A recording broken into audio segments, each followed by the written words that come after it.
स्वच्छंदी जीवन जगणाऱ्या पाण्यातील माशाला केवळ आमिषामुळे मृत्यू प्राप्त होतो.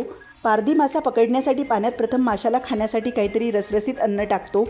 खाण्याच्या आमिषाने तो मासा टाकलेल्या जाळ्यात अडकतो आणि म्हणूनच ज्याने रसेंद्रियावर ताबा मिळवला त्याला जीवनात सदा सर्व काळ विजय प्राप्त होतो.